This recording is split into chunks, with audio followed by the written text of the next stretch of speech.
Hello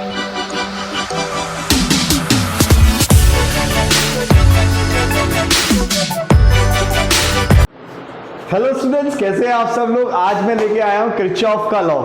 तीन भगवान मैंने आप लोगों को बोले थे, इलेक्ट्रिकल वालों के तीन भगवान होते हैं, ओम्स लॉ, किरचॉफ लॉ और फैराडे। इन तीनों ने बात कही थी और वो लॉ के नाम से हो गई। आज इतना धांसू तरीका बताने वाला हूँ यार किरचॉफ का, केवीएल और केसीएल के क्वेश्चंस करवाने वाला हूँ। कोई क्वेश्चंस फिर आपको नहीं छूटेगा, हर तरीके के क्वेश्चंस मैं आपको करवा दूंगा।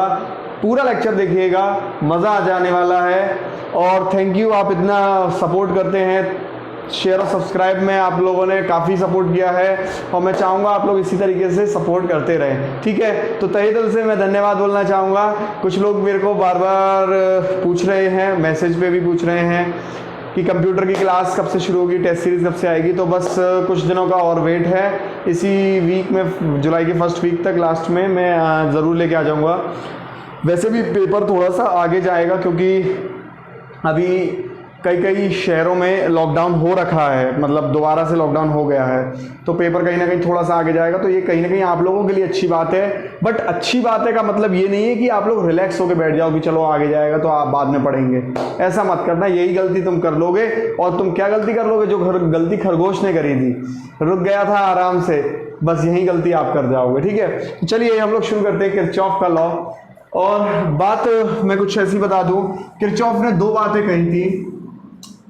पहली बात पहला लॉ और दूसरी बात दूसरा लॉ, ठीक है। तो पहला लॉ, सबसे पहले तो सवाल यही आ जाता है कि पहला लॉ क्या था, केसीएल, और दूसरा लॉ क्या था, केवीएल। इस लॉ को मैं आगे ले जाने से पहले थोड़ा सा पिछला रिवाइज करा देता हूं, क्योंकि वो रिवाइज होना जरूरी है बेहद ज्यादा। मैंने आप लोगों को बताया था नोड के बारे में। नोड क्या बताया था मैंने आपको, वो बिंदु जहां पर दो या दो से अधिक सर्किट के एलिमेंट जुड़े। सर्किट का एलिमेंट मतलब कोई भी रजिस्टर, इंडक्टर, कैपेसिटर, कुछ भी, मतलब दो या दो से अधिक जुड़े तो वो क्या हो जाती है, नोड हो जाती है। वह बिंदु जहां दो या दो से अधिक जुड़े, ठीक है, टू और मोर देन टू। और जंक्शन क्या बताया था मैंने आप लोगों को, ये वो बिंदु है जहां तीन या तीन से अधिक, जहां थ्री और मोर देन थ्री, ठीक है, जोड़ेंगे, वो जंक्शन होता है। अब आपको मैं बता दूं, क्योंकि ये क्यों बताना जरूरी है, मैं आपको बताऊं। एक सवाल पेपर में क्या भी आता है वो बताऊंगा आपको, बस आप पूरा लेक्चर जरूर देखिएगा, इंपॉर्टेंट है। नोड, जंक्शन, फिर मैंने आप लोगों को मैश बताया। मैश क्या है, स्मॉल क्लोज पाथ है मैश, ठीक है। और लूप है एनी क्लोज पाथ, कोई भी बंद परिपथ।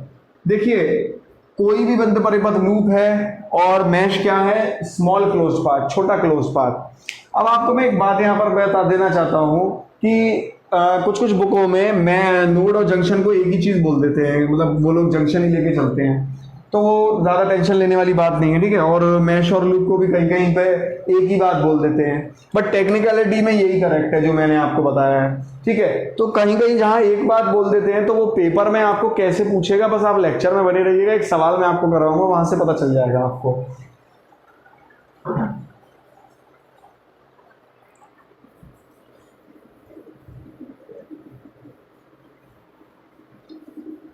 तो सबसे पहला तो यही सवाल आ जाता है कि पहला लॉ कौन सा है, किरचॉफ का करंट लॉ, केसीएल, और दूसरा लॉ कौन सा है, किरचॉफ वोल्टेज लॉ।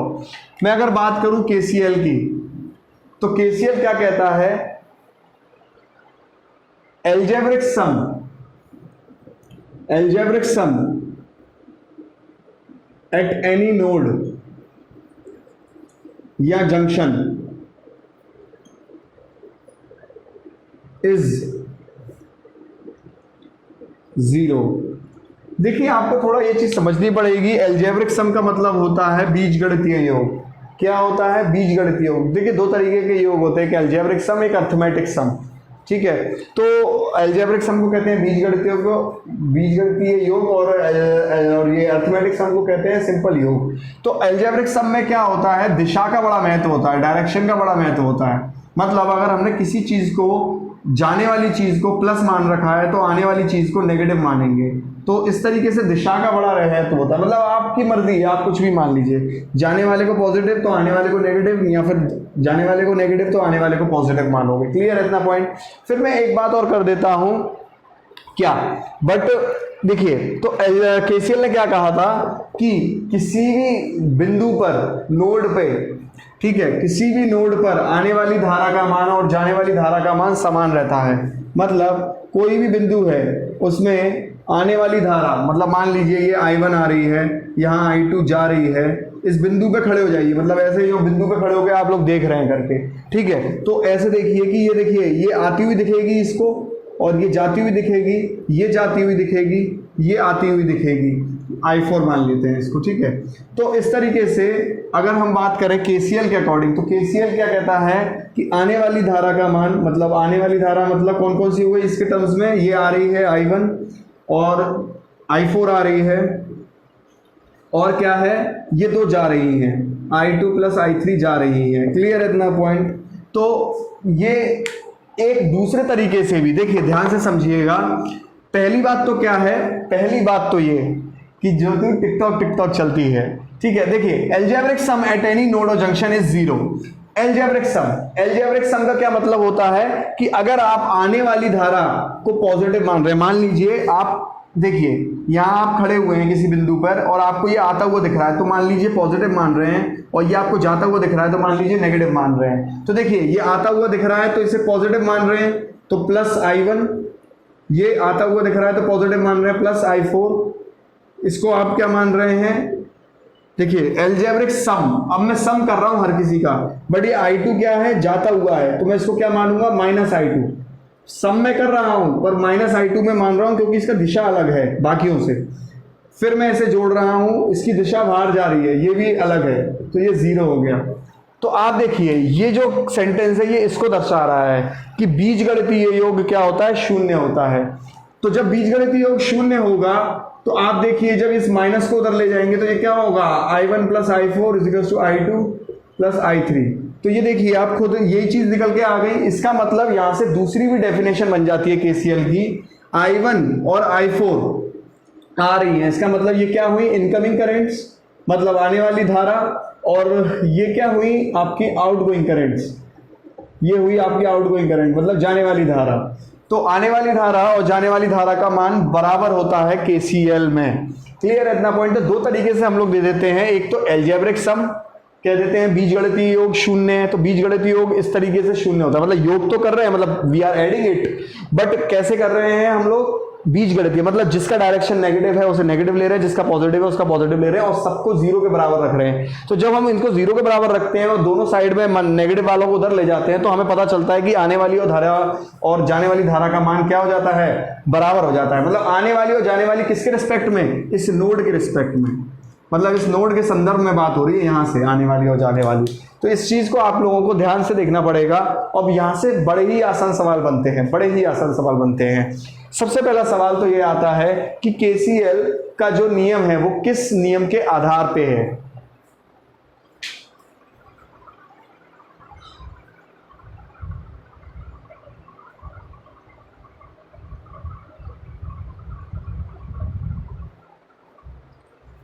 किस नियम के आधार पे है केसीएल का जो नियम है वो, मतलब किस ऊर्जा संरक्षण नियम के आधार पे है। तो याद रखिए ये जो लॉ है ये आवेश या चार्ज कंजर्वेशन लॉ के आधार पे है। किसके, चार्ज कंजर्वेशन लॉ के आधार पे है, मतलब आवेश का संरक्षण नियम के आधार पे है। तो सबसे पहली चीज तो ये आ जाती है। देखिए आप खुद सोचिए यहाँ पे कि यहाँ पर क्या है, करंट आ रहा है, मैं क्या, करंट माने इलेक्ट्रॉन, इलेक्ट्रॉन माने आवेश। तो देखिए यहाँ क्या हो रहा है, आप ऐसे समझिए, मंडी आपने देखी है जहाँ पे सब्जी बिकती है, कहीं से सब्जी आती है, कुछ देर के लिए रखी जाती है, फिर चली जाती है, ठीक है। तो आप देखिए मंडी में क्या हो रहा है, सब्जी की संरक्षण हो रही है, मतलब कहीं से आई, मतलब conservation of that vegetable is going on. कहीं से सब्जी आई, वहां रुकी और फिर सब चली गई। सेम ऐसे ही यहाँ से कहीं से आवेश आए, यहाँ हल्का सा रुके, फिर कहीं और चले गए। तो यहाँ पर क्या है, इकट्ठा नहीं होता, मंडी में कभी सब्जी इकट्ठी नहीं होती है, मतलब रहती नहीं है, हमेशा आएगी वहां पे, रुकेगी, फिर चली जाएगी। सेम ऐसी यहाँ पे चार्ज का कंजर्वेशन लॉ है, आवेश कंजर्वेशन लॉ है। और आप यहाँ से देख सकते हैं यहाँ आवेश आ रहा है और फिर यहाँ से कहीं आवेश चला जाएगा। अब इस पे सवाल क्या बनते हैं, इस पे जो सवाल बनते हैं वो गली का कोई भी बच्चा कर लेगा, बड़ा ही आसान सवाल बनता है, बड़ा ही आसान सवाल। मैं ऐसे आपको 2-3 सवाल करवाने वाला हूं जो कि आपके पेपर में भी आए हुए हैं, और इससे ज्यादा आसान सवाल शायद ही कभी पेपर में आता भी होगा। चलिए अब देखिए स्टूडेंट्स, ये कुछ क्वेश्चंस हैं जो कि TG2 या जेई पेपर के हैं। वैसे सारे मैंने जेई पेपर के लिए हैं जो कि आए भी हुए हैं किसी TG2 के पेपर में, ठीक है।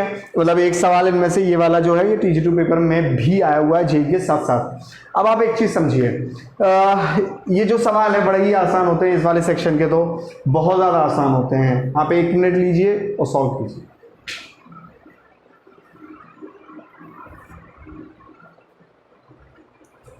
अब आप देख सकते हैं यहाँ पर हमें I4 निकालना है, ठीक है। इस सवाल में I4, अब आप देखिए बड़े ही आसान सवाल होते हैं। जितना करंट आ रहा है और जितना जा रहा है उस हिसाब से आप देखिए यहाँ से 2.5 एम्पियर आ रहा है, इधर से 4 आ रहा है। समझिएगा, यहाँ से 2.5 लो, ऐसे समझिए कि किसी चौराहे पर कुछ लोग आ रहे हैं और कहीं पे कुछ लोग जा रहे हैं, कुछ लोग आ रहे हैं कुछ गलियों से, ऐसे समझिए। तो यहाँ से समझिए, यहाँ से 2.5 जा रहा है, यहाँ से 4 आ रहा है, तो 2.5 और 4 6.5, ठीक है। 6.5 में से 2 तो यहाँ चले गए, तो जब 6.5 में से 2 यहाँ जाएंगे तो कितने हो जाएंगे 4.5। तो ये आंसर कितना बनेगा, I4 कितना बनेगा 4.5। आप खुद देखिए 2.5 यहाँ से आ रहा है, I1 या 4, तो जाहिर सी बात है 4 इधर से और 2.5 इधर से, मतलब यहाँ से 4 और यहाँ से 2.5, तो 6.5 में से 2 इधर गया और तो बचा हुआ ही तो इधर जाएगा 4.5 एम्पियर। इस तरीके से बड़ा आसान सवाल है। 2 यहाँ से आ रहा है और 2 यूँ करके जा रहा है, तो यहाँ पर 4 पहुँचेगा। फिर इस 4 में से 1 निकल गया तो ये 3 एम्पियर, 3 एम्पियर में से 1.3 निकला तो ये कितना बनेगा 1.7 बन जाएगा। क्लियर है, तो 1.7 इज द राइट आंसर। अब आप देखिए 2 इधर से आ रहा है, 1 इधर से आ रहा है, तो यहाँ पर कितना पहुँचेगा 3 एम्पियर, 3 में से 1.73 इधर जा रहा है, तो यहाँ कितना पहुँचेगा 1.7 एम्पियर। क्लियर है, देखिए 3 से इधर चला गया 1.73, तो यहाँ बचा हुआ ही तो जाएगा, तो बचा हुआ कितना है 1.7 एम्पियर। ये है, आप देखिए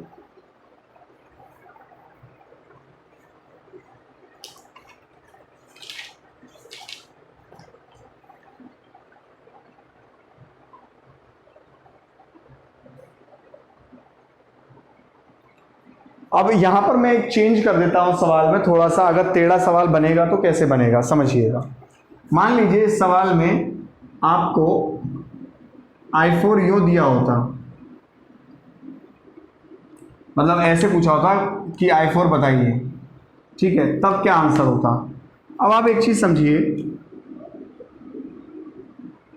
अगर आपको इस तरीके से एरो के साथ में दिया होता तो देखिए 2.5 यहाँ से आ रहा है, 4 यहाँ से आ रहा है और I4 कितना है अभी नहीं मालूम। तो देखिए 2.5 और 4 यहाँ से आ रहा है तो 6.5। आप नहीं तो एक काम कर लीजिए, ज़्यादा कन्फ्यूजन है आप यहाँ पे बैठ जाइए और आने वाली इज इक्वल्स टू जाने वाली कर दीजिए। तो आने वाली कौन कौन सी है I2 plus I1 plus I4 और जाने वाली कौन सी है इज इक्वल्स टू I3। तो ये दोनों कितने हो गए 4 और 2.5 6.5 plus I4 is equals to 2।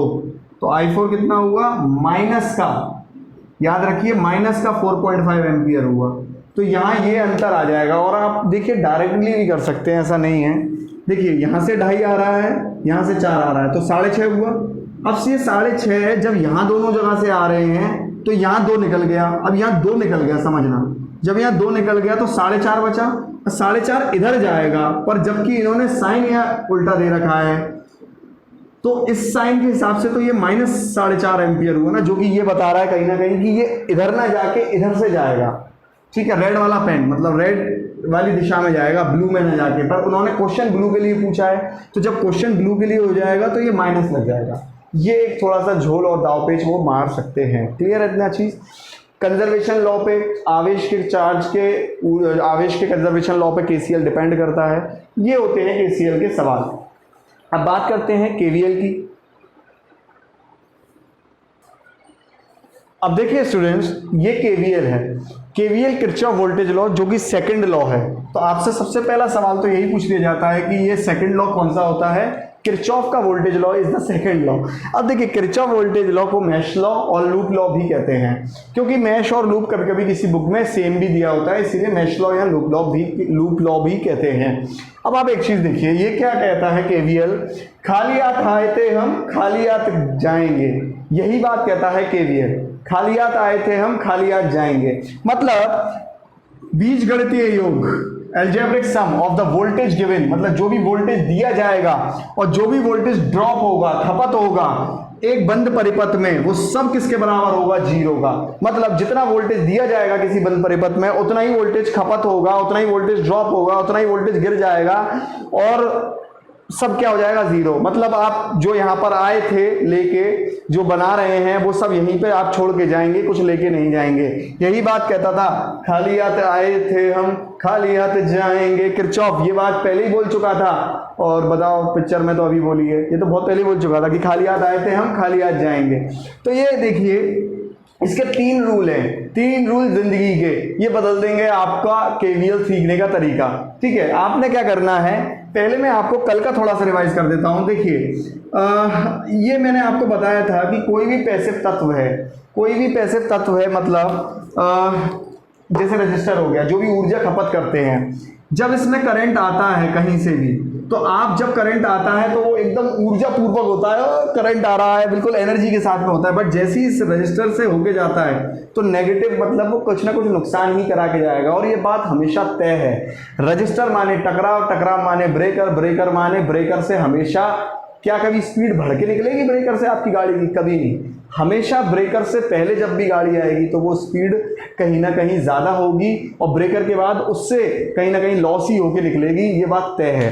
अगर यही रजिस्टर और एक और साथ में मैं जोड़ दूं, यहाँ पर एक और रजिस्टर में साथ में जोड़ दूं, तो जाहिर सी बात है यही करंट जब यहाँ तक आएगा तो ये इसके लिए एनर्जी वाला होगा, और जब यहाँ से निकलेगा तो फिर से क्या होगा? कहीं ना कहीं आपका नेगेटिव साइन लेके निकलेगा। सेम बात मेरे भाई यहाँ पर करते हैं। अगर मान लो ये रजिस्टर में करंट यूं करके आ रहा है, चाहे भले कुछ भी हो, याद रखना जब करंट घुसेगा तो वो एकदम एनर्जी के साथ में होगा और जब निकलेगा तो माइनस के साथ में होगा। तो ये होता है रजिस्टर पर साइन लगाने का तरीका। मैंने कल आपको बड़ी खूबसूरती से और डिटेल में बताया था, पैसिव एलिमेंट, जो एलिमेंट खपत करते हैं, स्टोर करते हैं, सब में इसी तरीके से साइन लगाया जाता है। क्लियर है इतना पॉइंट? आप देखिए 3 रूल मैंने आपको बताया है। करंट की दिशा माने, सबसे पहले आपको क्वेश्चन में क्या करना है? करंट की दिशा माननी है। देखिए किरचॉफ का जो ये वोल्टेज का लॉ है कई चीज़ों को निकालने के काम आता है। करंट की वैल्यू निकालने के काम आता है सर्किट में, वोल्टेज की वैल्यू निकालने के काम आता है सर्किट में। मतलब अगर आपको वोल्टेज निकालना है किसी प्रतिरोध में या कहीं सर्किट में किसी भी चीज़ पे वोल्टेज निकालना है तो वोल्टेज निकालने के काम आता है। और फिर जाहिर सी बात है इनके कॉम्बिनेशन तो फिर बहुत बनते हैं। फिर अगर पावर भी निकालनी है तो V × I कर दो तो वो चीज़ भी निकालने के काम आ सकता है। ठीक है, फिर रेजिस्टेंस का भी मान निकाल सकते हैं। अगर V/I कर दो तो V/I कर दोगे तो रेजिस्टेंस का भी मान निकाल सकते हैं। तो ये सबसे बड़ी चीज़ है। आपको अगर इसको कर डाला तो लाइफ क्या जिंगा लाला, समझे? तो देखिए 3 रूल है, 1 2 3। अब आप समझिए करंट की दिशा माने, सबसे पहले आपने क्या करना है, मैं रूल वाइज चल रहा हूँ। करंट की दिशा माने, देखिए जब भी नहीं दी हो तब आपको करंट की दिशा माननी है। ठीक है, मैं इसको थोड़ी देर के लिए मिटा देता हूं, आप लोगों को ये क्लियर ही होगा, ऐसा मैं मान के चल रहा हूं। करंट की दिशा माने, तो मैंने मान लीजिए इस तरीके से करंट की दिशा मान ली। कोई कहेगा सर आपने इस तरीके से क्यों मानी, इधर से क्यों नहीं मानी? कोई बात नहीं, answer at the end same आएगा। मैं न्यूमेरिकल जब आपको कराऊंगा तो आप समझ जाएंगे और अंतर कहाँ आएगा वो भी मैं बता दूंगा। ठीक है, अब आप देखिए मैंने मान लीजिए इस दिशा में, मैंने अब सबसे पहला रूल किया कि किसी भी दिशा में करंट मान लिया। चलिए अगर एक बात याद रखिए, अगर ये क्वेश्चन में पहले से करंट की दिशा दी है फिर आपने बुद्धि नहीं लगानी है, फिर आपको ये स्टेप स्किप कर देना है, छोड़ देना है, क्योंकि वो तो पहले ही दे रखा है तो उसमें मानोगे क्या फिर तो।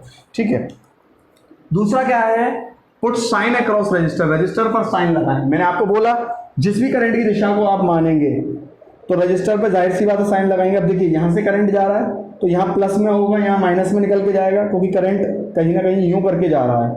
तो यहाँ प्लस होगा, यहाँ माइनस होगा, यहाँ प्लस होगा, यहाँ माइनस होगा, करंट की भी दिशा हो गई। एक बात मैं आपको यहाँ पर कह देना चाहता हूँ कि देखिए किसी भी रजिस्टेंस में करंट जब आप मानेंगे तो यहाँ प्लस होगा, यहाँ माइनस, तो इस रजिस्टर में वोल्टेज का ड्रॉप क्या होगा, I × R, याद रखिए। तो ये जो रजिस्टर में वोल्टेज ड्रॉप होगा IR, ये ड्रॉप होगा, मतलब नुकसान। इस रजिस्टर में करंट को इस नंबर पोजीशन से इस नंबर, मतलब 1 नंबर से 2 नंबर तक लाने में इतने वोल्टेज का नुकसान हो गया, खपत हो गई, है कि नहीं? तो आप जो लोग लगातार मेरे लेक्चर जो देख रहे हैं, मैंने एक ब्रेकर का बहुत अच्छा एग्जांपल आप लोगों को बताया था। यार लाइक नहीं करते हो आप लोग, लाइक क्यों नहीं करते हो? अगर आपको वीडियो समझ में आ रही है, आपको लेक्चर समझ में आते हैं तो लाइक और कमेंट किया करो यार, मेरे को बहुत अच्छा लगता है। ऐसा लगता है कि चलो सही डायरेक्शन में मैं आपको पढ़ा रहा हूँ। तो भले डिसलाइक भी कर दिया करो, बट यार लाइक या डिसलाइक कर दिया करो, अच्छा लगता है, मतलब ठीक है, और कोई बात नहीं है। और जाहिर सी बात है, अच्छा जितना ज़्यादा मोटिवेशन मिलेगी उतना ज़्यादा मैं आप लोगों को एनर्जी और अच्छे अच्छे मटेरियल के साथ लेके आया करूँगा, ठीक है, चीज़ों को। तो आप देखिए यहाँ पे वोल्टेज ड्रॉप क्या होता है, I इंटू आर।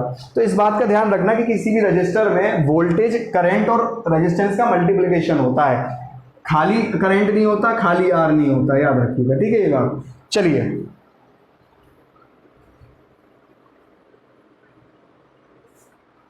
अब देखिए क्या है, algebraically add all voltage drops end voltage given, मतलब सभी वोल्टेज को जोड़ें। सभी वोल्टेज मतलब वोल्टेज दिए गए और वोल्टेज खपत हुए, उन सबको जोड़ना है। कैसे जोड़ना है, एल्जेब्रिकली।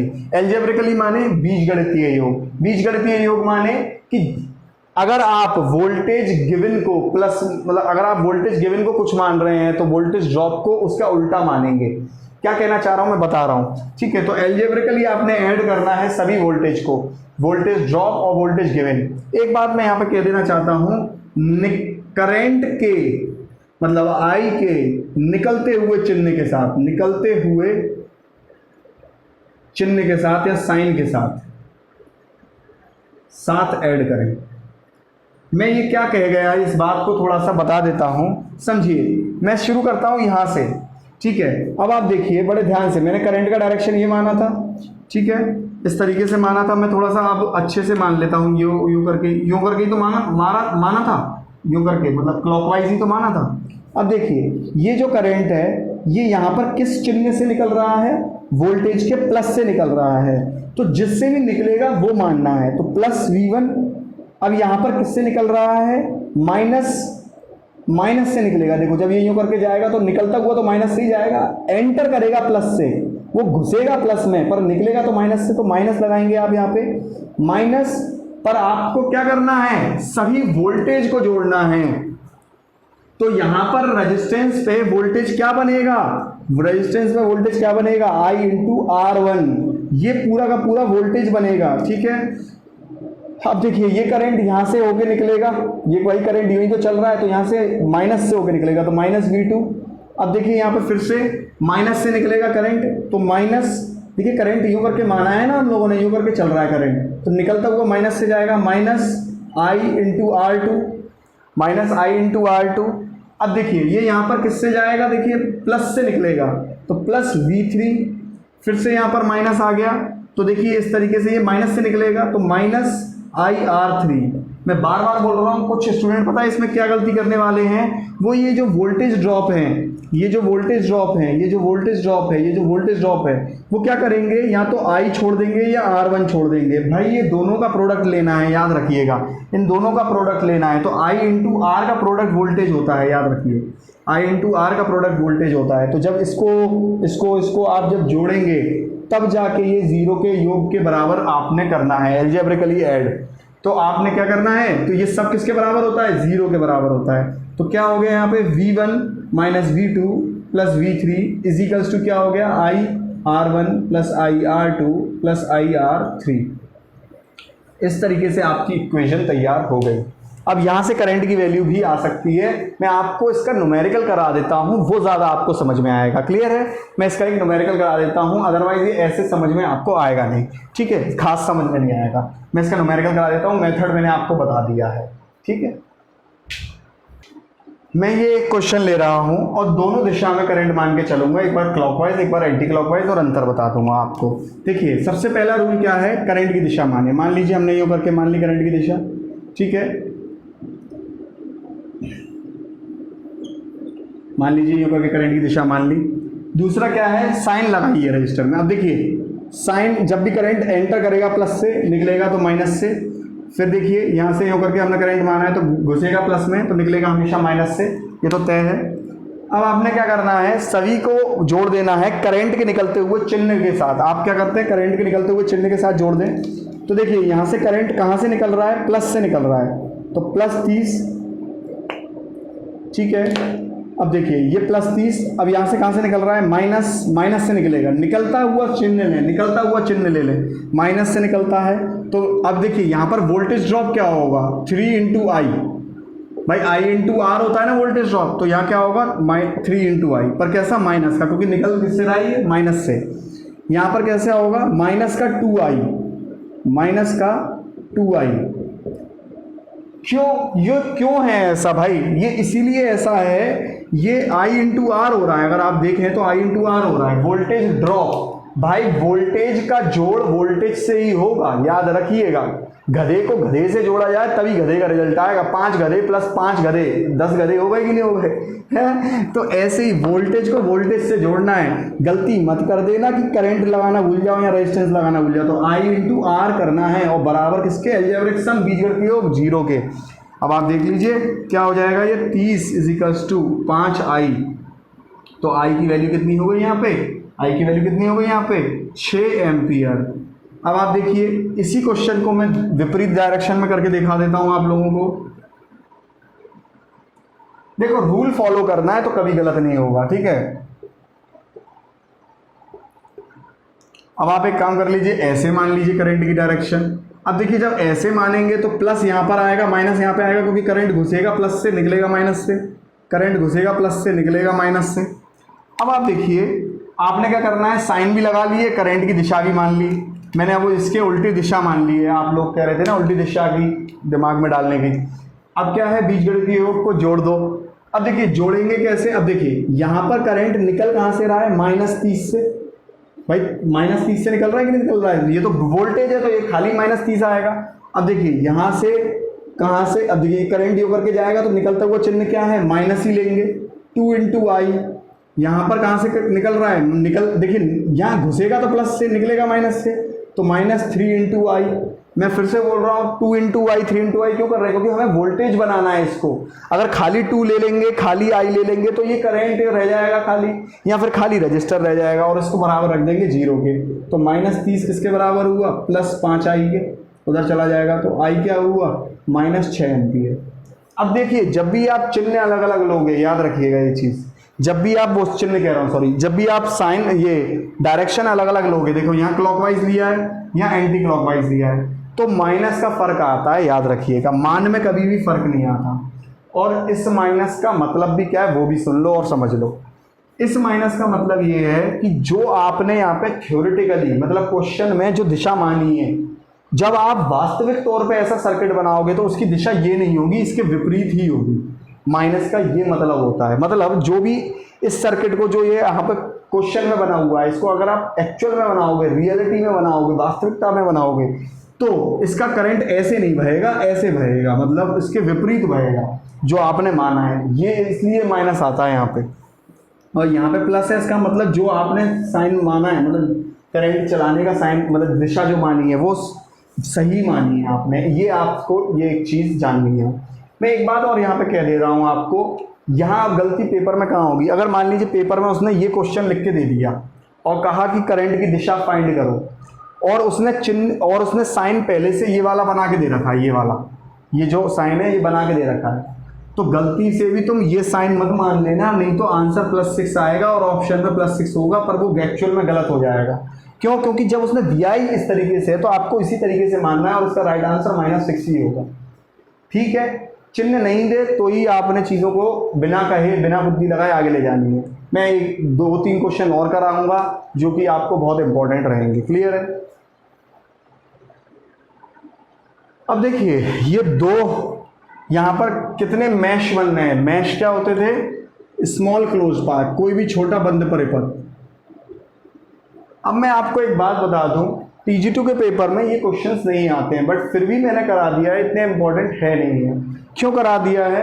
क्योंकि यार आप लोग ये ना समझो कि सर नहीं करा रहे, बट मैं आपको बता दूं ये इतना इंपॉर्टेंट क्वेश्चन है नहीं है। ठीक है, फिर भी मैं आप लोगों को बता दे रहा हूँ। अगर किसी भी रजिस्टर में मान लीजिए कोई 2 करंट आ रहे हैं, इसके लिए कंसेप्ट बता रहा हूँ, ठीक है, और ये रजिस्टर है, ये I1 आ रहा है, ये I2 आ रहा है, तो जाहिर सी बात है I1 का मान या I2 का मान कुछ ना कुछ, किसी का तो मान बड़ा होगा और किसी का छोटा होगा। मतलब मान लेते हैं ये 3 एम्पियर हुआ, मान लेते हैं 2 एम्पियर हुआ, तो जाहिर सी बात है 3 एम्पियर ज़्यादा है, तो जिसकी लाठी उसकी भैंस। मतलब अगर मेरे में तक शक्ति ज़्यादा है, पावर ज़्यादा है, तो मैं आपको धक्का दूंगा तो मेरे जहाँ मैं तुम्हें धक्का देना चाहता हूँ वहीं पर जाओगे तुम। कहने का मतलब सीधा है कि अगर इसका मैं टोटल निकालूं तो ये करंट का डायरेक्शन हो जाएगा I1 - I2, और जो डायरेक्शन होगा वो I1 की दिशा में होगा। क्या कहना चाहता हूँ, मेरी बात समझिए। ये कहना चाहता हूँ कि मान लीजिए मैंने 10 न्यूटन का आप में फोर्स लगाया और आपने 5 का लगाया, तो जो कुल फोर्स होगा, जो कुल बल होगा वो 10 - 5 होगा, क्योंकि हम दोनों एक तो विपरीत लगा रहे हैं तो माइनस होने वाली ये चीज़ें। और जब मैं 10 दे रहा हूँ और आप 5 दे रहे हैं और दोनों विपरीत दिशा में, तो क्या हो जाएगा, माइनस हो जाएगा। और कोई भी चीज़ ऐसे में, मान लीजिए ये है, मान लीजिए मैं 10 न्यूटन से धक्का दे रहा हूँ और आप जो है 5 न्यूटन से धक्का दे रहे हैं, या मान लीजिए 7 न्यूटन से धक्का दे रहे हैं। तो एक बात बताओ, एक बात तो तय है, जिसकी लाठी उसकी भैंस, मतलब ये ब्लॉक कहाँ जाएगा, जिसका बल ज़्यादा होगा उसकी दिशा में जाएगा। और कितने के बल से जाएगा, जब दोनों के फोर्स अलग अलग हैं तो 10 - 7 = 3 के सीधे हो जाएगा। सेम ऐसे ही ये करंट ज़्यादा है, ये करंट कम है, तो दिशा तो करंट की उसी की होगी जो ज़्यादा होगा, मतलब ऊपर से नीचे की। और मान कितना होगा, I1 - I2 होगा। सेम चीज़ अगर मैं मान लीजिए ये रजिस्टर है, यहाँ पर I2 ज़्यादा है और ये I1 है, मान लीजिए इसमें I2 ज़्यादा है I1 से, और इसमें हमने मान लिया कि I1 ज़्यादा है I2 से, ठीक है। तो आप देखिए यहाँ पर कुल मिला के क्या बन के आएगा कि I2 अगर ज़्यादा है तो पहली चीज़ तो I2 - I1 हो जाएगा, और ये किसकी दिशा में होगा, इस R की ही दिशा में होगा, मतलब इस I2 की दिशा में होगा, मतलब ये जो I2 जहाँ खुद था उसी की दिशा में करंट जाएगा। ये चीज़ अगर आ गई क्लियर, तभी ये सवाल क्लियर हो सकता है, अदरवाइज सवाल क्लियर नहीं।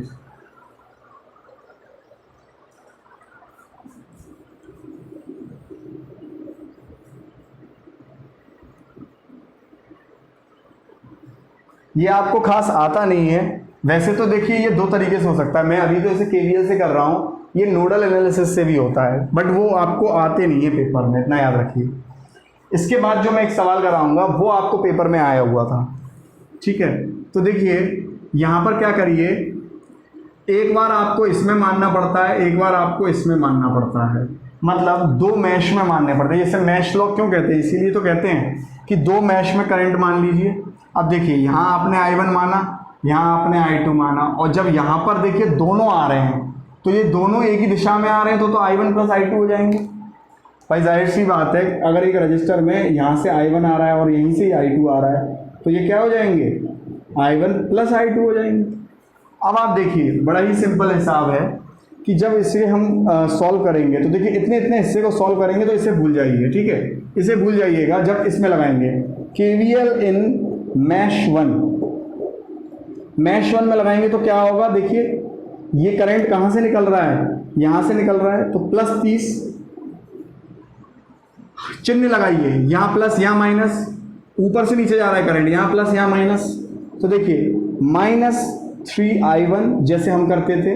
अब देखिए यहाँ क्या होगा, माइनस से करंट निकल रहा है, माइनस यहाँ करंट कितना है, I1 + I2 है, तो यहाँ कितना हो जाएगा, रजिस्टर और करंट 2 × I1 + I2, मतलब टोटल करंट तो I है और ये रेजिस्टेंस हो गया, तो वोल्टेज बन गया = 0। तो यहाँ एक इक्वेशन ये आ गई, तो ये कितनी हो जाएगी सॉल्व करके, -5I1, इसको खोल के सॉल्व करेंगे तो, और -2I2 = 0, ये एक इक्वेशन हो गई। और KVL इन मैश 2, अब हमने इस मैश 2 को लिया। अब जब इसको लेंगे तो देखिए +20 करंट कहाँ से निकल रहा है, यूँ करके निकल रहा है, +20 प्लस से निकल रहा है। अब देखिए यहाँ पे चिन्ह लगाइए, प्लस से घुसेगा माइनस से निकलेगा, तो -2I2, याद रखिए यहाँ I2 करंट है। अब यहाँ पर देखिए करंट क्या है, I1 + I2, और निकलेगा कहाँ से, माइनस से, तो देखिए 2 × I1 + I2 = 0। तो जब इसको सॉल्व करेंगे तो क्या बनेगा, ये 20 - 2I1 - 4I2 = 0, सेकेंड इक्वेशन हो गई। जब आप इन 2 फर्स्ट और सेकंड इक्वेशन को, समीकरण को सॉल्व करेंगे,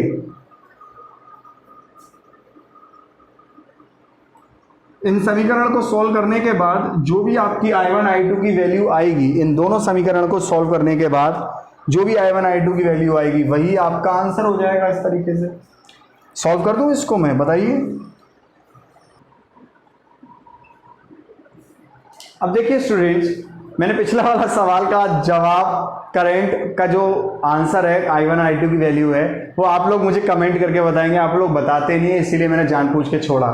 कमेंट करके बताइएगा, मैं आपको वहाँ पर बताऊंगा कि वो आंसर सही है या नहीं। अब मैंने देखिए ये जो क्वेश्चन है ये बहुत अच्छा क्वेश्चन है और इम्पॉर्टेंट है आप लोगों के पेपर के लिए कि calculate the value of dependent source, निर्भर स्रोत का मान बताएं। और क्वेश्चन ये है, अब सबसे पहले तो आपको पिछले लेक्चर में मैंने निर्भर सोर्स पूरा बताया है। तो निर्भर सोर्स यहाँ कौन सा है, ये देखो, ये प्लस और माइनस है, ये तो समझ में आ गया कि ये वोल्टेज सोर्स है और वो भी किस पे निर्भर कर रहा है, वैल्यू पे, करंट पे। तो करंट कंट्रोल वोल्टेज सोर्स है, तो निर्भर सोर्स तो यही है। अब सिंपल यहाँ पर आप केवीएल लगाइए। केवीएल लगाने के लिए मैंने आपको क्या बताया, चिन्ह सर्किट का डायरेक्शन मानिए, पर क्वेश्चन में पहले से करंट की डायरेक्शन देनी है तो छेड़ना नहीं है। फिर आपने क्या करना है, इसलिए मैं कहता हूँ पूरा वीडियो देखा करिए, जो पूरा वीडियो नहीं देखेगा वो अपना बहुत बड़ा नुकसान करेगा। 30 से 50 नंबर की रेंज क्यों रखी है, 30 क्यों रखी है, क्योंकि 30 उन्हीं लोगों के लिए जो वीडियो आधा अधूरा देख के चले जा रहे हैं और 50 उन्हीं लोगों के लिए जो पूरा देख रहे हैं और सॉल्व भी कर रहे हैं। तो करंट की डायरेक्शन माननी नहीं है, क्यों, क्योंकि करंट की डायरेक्शन दी है। साइन लगाए रजिस्टर पे, तो रजिस्टर पे जब साइन लगाए करंट की डायरेक्शन यूँ दी है तो घुसेगा प्लस से निकलेगा माइनस से, इस पे लगाने की जरूरत नहीं है। ये तो वोल्टेज सोर्स है तो वोल्टेज सोर्स पहले से ही है। यहाँ पर करंट घुसेगा प्लस से निकलेगा माइनस से, देखो यूं करके आएगा। अब क्या करना है, सभी को करंट के निकलते हुए साइन से जोड़ना है। यहाँ पर देखिए +5, यहाँ देखिए -i इंटू 1, मतलब i इंटू 1 ये i होगा। फिर यहाँ पर निकलेगा कहाँ से, देखिए प्लस से निकलेगा, +4i। आपको ये पूरा 4i लेना है क्योंकि इसका मान 4i वोल्ट है कहीं ना कहीं। ये देखिए -2 इंटू i, यहाँ पर माइनस से निकलेगा, 2 इंटू आई किया =0, तो 5 -i + 4i - 2i =0। तो क्या हो गया, माइनस प्लस मतलब प्लस, ये आपका बन गया i = 5 एम्पियर। एक सेकेंड,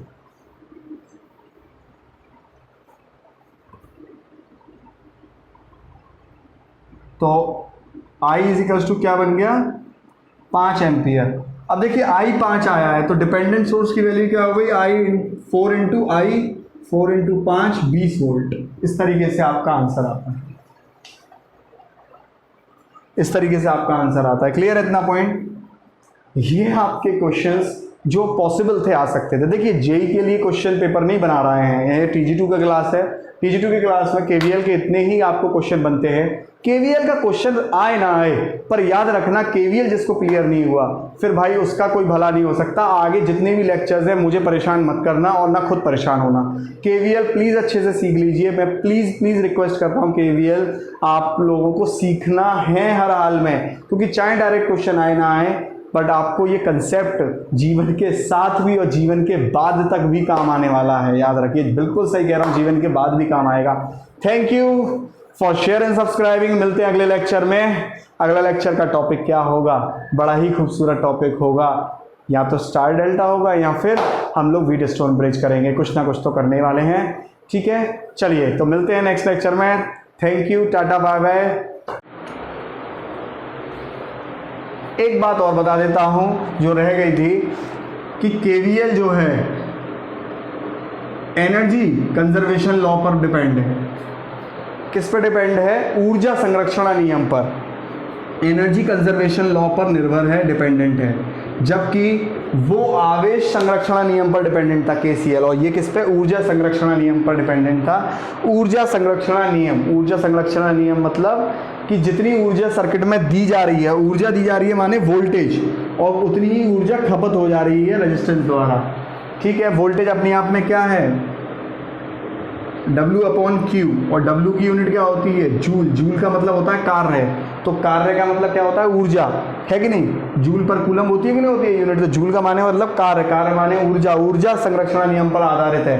खाली हाथ आए थे खाली हाथ जाएंगे, मतलब जितनी ऊर्जा ली थी उतनी ऊर्जा खपत हो जानी है, ठीक है। चलिए बाय बाय।